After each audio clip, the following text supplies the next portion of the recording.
What's up, everyone? Sorry, I was planning on posting earlier, but it's a little hectic. I wanted to recap a little bit about the debate last night, if you want to call that a debate. Um, we'll go over that a little bit. Super Tuesday is just around the corner. Very, very close with South Carolina before that. So today's Wednesday, so Super Tuesday is in 6 days. It's going to be pretty crazy. Thanks for joining me. My name's James Ellers. If you haven't yet, please subscribe on YouTube at James Ellers. Trying to build up that channel, so please subscribe and like it there. Very much appreciated. On Twitter, it's a little more established at James Ellers. Feel free to comment anytime. And at the bottom, the little scrolling thing, I am running for Congress in California's 8th District. You can follow my campaign at jamesellers.com, and you can donate at donate.jamesellers.com. So, my takeaways from the debate. It was the worst debate so far, easily. There's a lot of shouting. It was put on by CBS that didn't do a very good job of moderating at all. And there was a couple times where people, for 10 or 15 seconds, there were multiple people shouting at the same time. It was crazy. Mayor Pete did a lot of it. I mean, everybody did it, but he especially, for some reason, would just keep talking and talking and talking. So, a couple takeaways. Bloomberg did not do well again at all. Did better than the first one, but still didn't do well. He absolutely paid people in the audience to cheer for him. Like, there's no doubting that at all. Go back, look at the debate. If you haven't watched it yet, pay attention. Doesn't matter what Bloomberg says. People just start screaming in the audience after he says it. It's really obvious. He also rehearses jokes, and, they're not very good either. But Bloomberg is spending millions and millions of dollars to fail. Like, he's not going anywhere. People considering him, don't consider him, because he's literally a different version of Trump. Like, it won't make any progress at all. Which, the other thing too is, why are anybody giving him credit at all? Bloomberg has literally said, hey, if I don't get the nomination in the primary, I'm still going to put all my money and power behind whoever the nominee is. So why is everybody saying, hey, we need him to be the nominee because we need his power and money? Actually, no, because he's literally said, hey, even if I lose, all my resources are going to go to the nominee. So regardless, the Democratic nominee is going to have his resources. So why would we vote? Why would anybody vote for Bloomberg anyway? Because he's horrible, just outright horrible. But yeah, he absolutely paid people to cheer last night. There's not a doubt in my mind about that. Some other takeaways. So they were going pretty hard at Bloomberg at the beginning, obviously, and then the shift, or the attention kind of shifted towards Bernie, which I think Bernie can fend off attacks pretty well. He just doesn't even pay attention and uses it as an opportunity. He doesn't even address what they're talking about. He just uses it as an opportunity to keep talking about his platform. So Bernie's a little more effective at that than Bloomberg is. But yeah, the whole format, it was bad. It was just so bad. I was literally falling asleep just to have more entertainment instead of watching just the debate. I was watching Paget's stream, and I was watching her misery at the debate was more entertaining, and watching that comment stream was more entertaining than the actual debate, because it was bad. Biden actually did well. Biden did a lot better. Considering the night or two before, he said, that he's running for Senate, and if he doesn't win, then vote for the other Biden. That's a clip. You should look it up. Biden did better. Biden's supposed to be leading the polls in South Carolina, which is interesting, but Bernie's supposed to be closing the gap. So South Carolina, I think it's this weekend, and then we have Super Tuesday on Tuesday. Another thing interesting that happened during the debate, could have had Yang trended. Awesome. especially during this debate, because there wasn't very many positives at all during the debate, right? So obviously could have had Yang trended. Obviously Yang Yang still working on that. He's doing a lot of good. He's on CNN. He's getting more talking time on CNN than he would have at the actual debate. Period.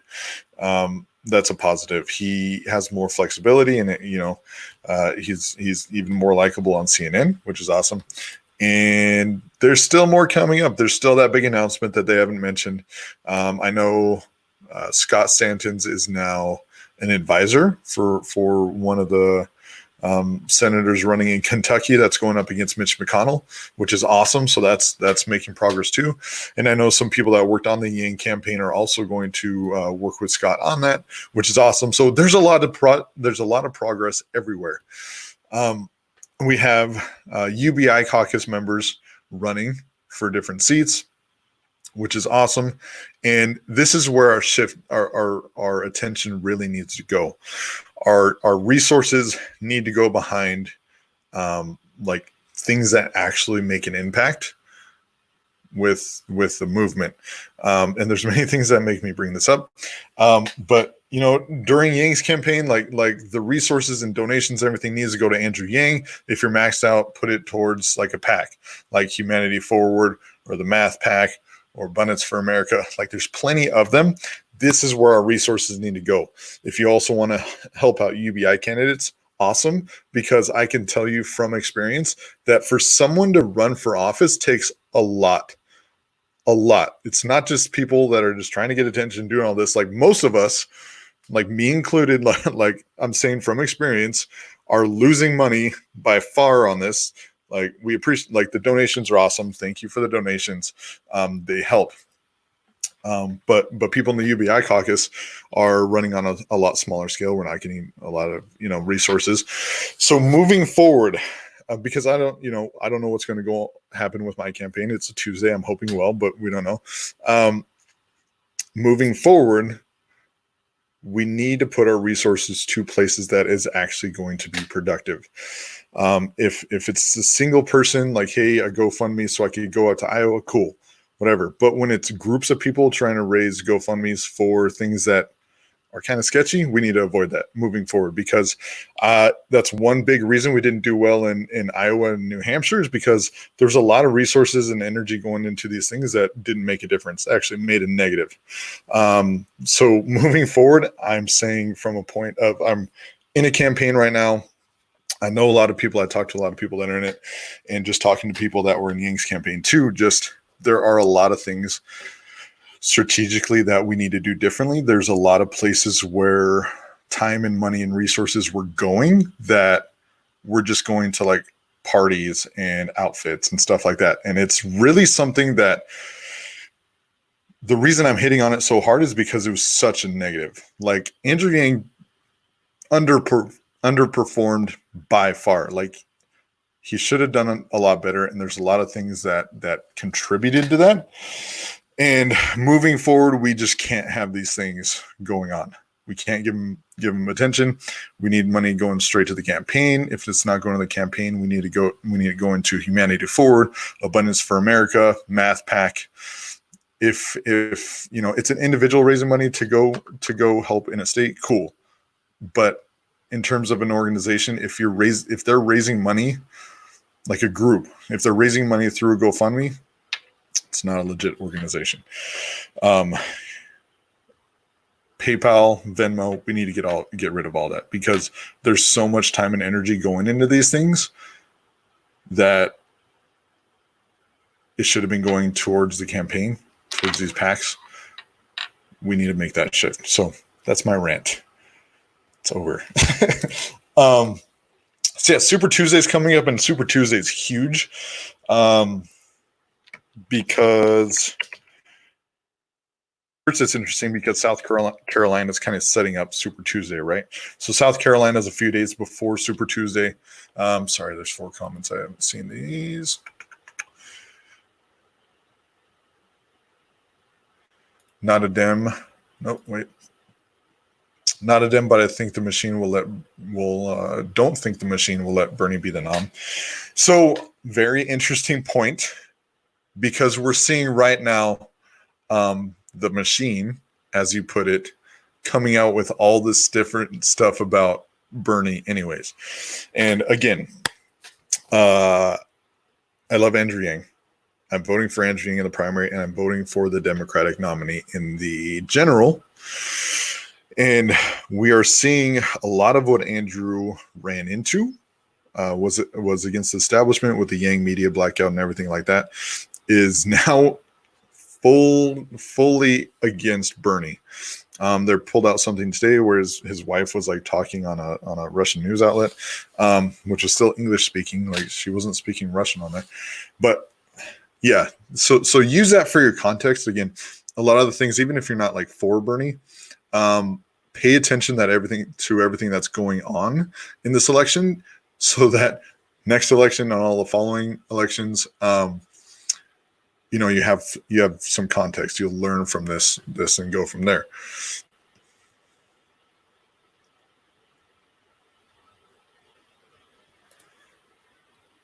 And yes, the resources in Yang's campaign are going to tons of things to move the needle for UBI. Basically, I'm saying, like, hey, we need to have it going to the campaigns and to like established legitimate organizations. We need to really keep an eye out for people just trying to make money off of it, honestly. So where were we going? Super Tuesday. Let me see if I can find a map of Super Tuesday. There's a lot of states. So again, back to my point, South Carolina is really setting up Super Tuesday. So it'll be interesting if Biden actually does well in South Carolina, how that will affect Super Tuesday. They're saying that he's pulling ahead. He did well in the debate last night. I wasn't really expecting him to do that well, just because he hasn't in the past, right? So for him to come in and do well last night in the debate, he was likable, he was aggressive. I think he did everything he needed to do. So it'll be interesting with South Carolina if Biden wins. Not only if he wins, but how far he would win by. If Bernie closes that gap, and what effect that will have on Super Tuesday, because a lot of this is just momentum. That's why these people spend so much time and energy and money in Iowa and New Hampshire. It's not that those states have a higher delegate count nationally than the other states, is that they set the precedent for the elections to come. You know what I mean? Like, if you do well in Iowa, the better chance you have to do in New Hampshire, and then the better chance you have to do in Nevada and South Carolina and Super Tuesday. And it's kind of a snowball effect. It's not that those states have a higher delegate count. It's that literally they're the first states. So they have that momentum. It gives you momentum, if that makes sense. Super Tuesday. There's not a ton of maps, like interactive maps for Super Tuesday. That's what I'm trying to find, because I have lists for Super Tuesday. I was trying to find a map because I always read over the lists. That doesn't really show up, so I'll find it. So Super Tuesday is in 6 days. So Super Tuesday is also with my campaign. I'm running for Congress, so I'm a little, I'm trying to stay busy, because it could be anxious, not only worrying about everything that's going on in the presidential election, but also worrying about, my own. Which again, thank you everybody that has contributed, everybody that has helped out. It's very, very appreciated. Everything counts. Like, everything is huge, especially in a local election. So again, that's what I'm saying. Like, resources need to go to our people, like to actual elections and organizations, and we need to really cut out the fluff. So let me see. Let me just get a Super Tuesday list. But we know what it is. It's California, it's Texas. Super Tuesday list. So crazy. It seems like, I don't know. It's coming. Super Tuesday is coming around really quickly, but it also seems like this whole um, election cycle is just dragged on. Like not dragged on, but it seems like it's been a lot longer than it really has been. Like it seems like I filed to run years ago, and it was in October. It was at the end of October when I decided. I actually didn't file until like December, the beginning of December. So December, January, February, like it's only been like 3 months, which is crazy. So February 29th is South Carolina. March 3rd is Alabama, Arkansas, California, Colorado, Democrats abroad. So anybody abroad, Samoa, that's right. It's one of ours. Maine, Massachusetts, Minnesota, North Carolina, Oklahoma, Tennessee, Texas, Utah, Vermont, and Virginia. So that's all on Tuesday. It's a lot. And then a week later, March 10th, it's Idaho, Michigan, Mississippi, Missouri, North Dakota, Washington. So it's safe to say that, Tuesday we'll have a pretty good idea of what's going on, like who's the clear front runner for the presidential election. And then if it's even close a week from that, we get even more. Does Biden have to win Texas in order to have a chance at the nomination? I think so, because Bernie's polling pretty well in California. So California and Texas are the two really big states on Super Tuesday. So Bernie's most likely to win California. So if Bernie wins California, Biden needs to win Texas. If Bernie takes Texas and California, I think it's done. Up to this point, Biden hasn't been doing very well overall anyways. So he did all right in Nevada. But I think he needs to win South Carolina and then have a strong showing in Super Tuesday. And to your point, yes, I think he needs to win Texas, especially if Bernie is going to win California for Biden to be even close. And then again, like I don't even think Bloomberg is going to compete at all. I really don't. I don't even know why he was in the last two debates, because the last debate was in Nevada. He wasn't on the ballot. And this debate was in South Carolina, not on the ballot. So up to this point, Andrew Yang has gotten more votes than Bloomberg, period. You know what I mean? And if we want to look at something comparable, Steyer, another billionaire, even though he doesn't have as many billions, but also someone that's throwing money at these places. Like Steyer threw a lot of money at the first three states, Iowa, New Hampshire, Nevada, and he did not move the needle like at all. A little bit. He moved the needle enough in Nevada to get on the debate stage in South Carolina. But in terms of like national delegates moving up or down in the election, like Steyer didn't do much. So it's going to be an interesting week. Super interesting. February 29th, South Carolina, March 3rd, 6 days from now, Super Tuesday. So it's going to be interesting. It's going to be fun. It's going to be a fun week no matter what happens, because this is a huge learning experience. I know from my part, just as a perspective from running, I think we're building a lot of momentum. Again, just an insight into my campaign. But there's a lot of things that contribute. So voter turnout is one big thing. Historically, my district votes a lot more Republican. But in terms of the people in the district, if more people turn out, it would be a lot more Democrat. So my district, my race basically hinges on turnout. Thank you everybody for helping out, for contributing. Everything helps for sure. So I feel like we're moving the needle. It's just when people ask like, hey, what do you think you're going to win? It's like, honestly, like if you want the politician answer, like, hell yeah, we're going to win. We're doing really well. If you want like because I'm super analytical, a lot of it's just turnout. Like that's one thing. If you're going to run for office, start early, because you need to be working on name recognition, on, just getting your name out and talking to people. The other thing you need to be working on is just voter turnout in general, which is a big, big thing. Do you think there's a hidden reason for Bloomberg to be running? I think the real reason he just wants to be president and he wants to throw his money on it. If we were going to talk about hypothetical reasons he might be running, so this can be a fun game. I think, what would be the best hidden reason for him to win or run for president? So a couple things we could think of, right?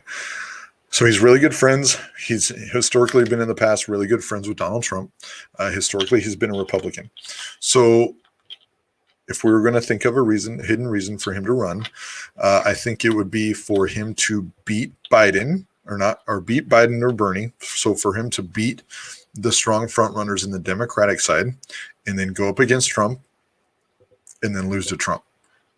Or he, beats the front runners on the Democratic side, beats Trump, and then pardons Trump. Right? Those are the two really scenarios. If there was a hidden reason for Bloomberg to be in here, I think it would be for him to get in, to beat the Democratic front runner with his millions and billions of dollars, and then go up against Trump and either beat Trump and pardon him, or just, flop against Trump. So if we were going to think of a hypothetical reason that Bloomberg would be running, some diabolical reason, I think that would be it. Something else I am working on, just to give you all, not even a sneak peek, because it is already out, so there's nothing hidden about it. So Forward United is one of my other projects I'm working on. I know I need to figure, I'm doing a lot, but it's keeping me busy, which keeps my mind off of, being anxious and being on the ballot. Yes, Ryan, these old guys do need to get a better hobby. For billions of dollars, they you'd think they'd do something more productive than running for office. Like I read the other day that Bloomberg, that with the amount of money he spent on this campaign, he could have completely solved and fixed the Flint water crisis, which is insane, right? Like, you're spending millions and millions and millions of dollars on this campaign and not getting anywhere, and you could be solving actual problems. It's frustrating, right? So the other project I'm working on is Forward United. So Forward United is a podcast right now. I'm working on other branches of it, other parts of it. So this podcast right now, it's available on Spotify, Stitcher, Google Podcasts, and a couple other ones. It is almost approved for Apple Podcasts and one other one. There's so many podcast platforms. So let me give you the banner for this one. And it also has its own page, separate from those. So it's pod.co/FU.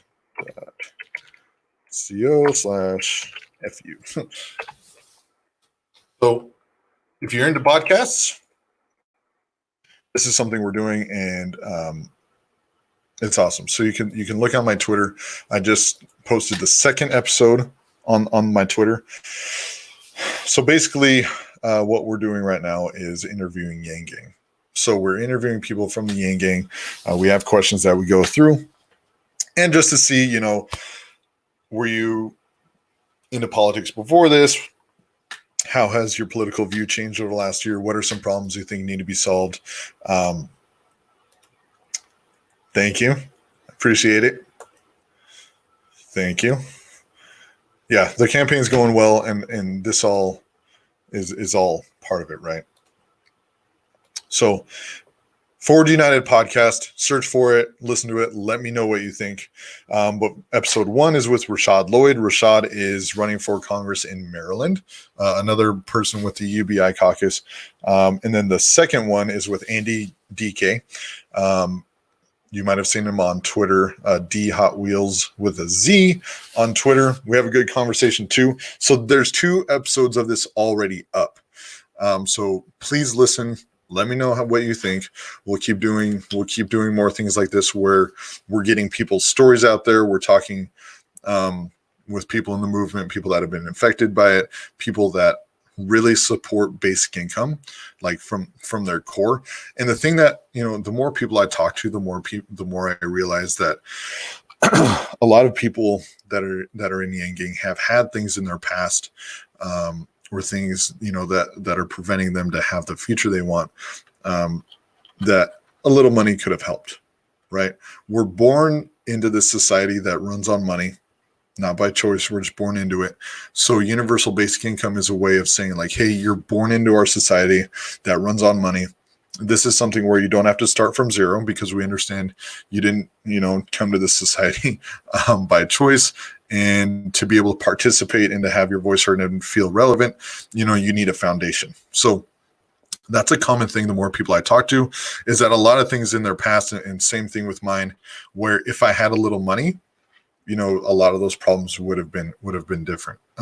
So Forward United podcast, we're going to be talking to a lot more people. It's already on Spotify. It's on all the major platforms. It's almost approved for Apple Podcasts. If you use Apple Podcasts for your podcasts, it will be on there soon. We have 2 episodes on. I'm going to be recording more and more. So this is something else I've been working on. Again, please let me know what you think. Subscribe, review, and we'll go from there. But it's awesome. I really I truly just like talking to people, especially in the Yang Gang about their thoughts, their input, everything. So we're going to keep recording. We're going to keep putting content out there, just like the YouTube, just trying to get as much dialogue out there as possible about the relevant issues, because there's so much negativity going out there. So we really need people and platforms talking about things that are productive, right? So wanted to show you guys that Forward United podcast. I'm working on everything for it. It has the audio. A Patreon will be up soon with the video, so full video. So if you subscribe to Patreon, you'll have the full videos too. And yeah, so I wanted to show you guys that because I'm excited. I feel like when we get to do things that we're excited about, it's a lot more rewarding. So the podcast is really something I'm excited about. Also with this YouTube channel, I'm really, really happy with. Again, it's just progress, right? We need to do things every day. So if you haven't yet, again, please like and subscribe to my YouTube channel. It's just at James Ellers on YouTube. If you haven't yet, please follow me on Twitter, just at Ellers. That's probably where a lot more people have seen me. So again, thank you for joining me. Always appreciate it. There's a lot going on. So please stay informed. Just try to pay attention to what's happening from an objective view. Reach out to each other, make sure everybody's doing really well. We don't want anybody to fall in the cracks, like we talk about a lot. So please reach out to each other. If you haven't heard from someone in a while, please reach out. And let's keep building. Again, we need to keep building everything in a productive way. Make established legitimate organizations so that everything will be very positive moving forward. So I appreciate it. Thank you. I will try to post more. Again, this is literally the last week of my campaign going into the primaries. It's a little hectic. I'm trying to keep focused. So actually on that note, I'm going to show you one more thing. Thank you for just mentioning something. So it clicked in my brain. So this Saturday, for those of you that are in and around Southern California, we are having an event. So this is put on by Sahar, which is awesome. She's doing everything with this. She's responsible for everything. So thank you, Sahar. This is actually pinned on my Twitter page, this event. So let me Let me share this with you. So if you're in or around Southern California on Saturday, it is loading. So again, this event is pinned on my Twitter. Okay, banners. Banners everywhere. So Yang Gang Party for congressional candidates David Kim and James Ellers in downtown Los Angeles. It is Saturday, February 29th, 7 o'clock p.m. at the Continental Club. The address is here. Also, host contact info is Sahar at shutupxo.com. Don't know what that domain is, but Sahar's awesome. If you are in or around Southern California this weekend, come on out. I will be there. There's more about it there. 7 to 10 p.m., 21 and over, and it is free to attend. All right. So again, this is hosted by Sahar and also the Income Movement, another great organization, great established organization that's doing a lot of good. Again, if you want to support groups, that support the Yang Gang and things like that, obviously Yang directly, or Income Movement, Abundance for America, Humanity Forward, Math Pack. Those are pretty much the ones that are established. I would be hesitant to give anything or support any other groups that aren't established and are using, GoFundMe. So just keep an eye out for that. But Saturday, February 29th, 7 to 10 p.m. at the Continental Club in downtown LA. So you're invited. Thank you again for joining me. I will talk to everybody soon. Again, if you haven't yet, please check out the Ford United podcast. There are 2 episodes up already. I'm working on more episodes, so that's something we will continue to do. Hopefully, I'll be able to do a higher volume of videos to get more people in and talk to them and just get those stories out, because the more people we talk to, we'll go from there. So I will talk to you guys soon. Thank you for tuning in, and have a good rest of your day. All right.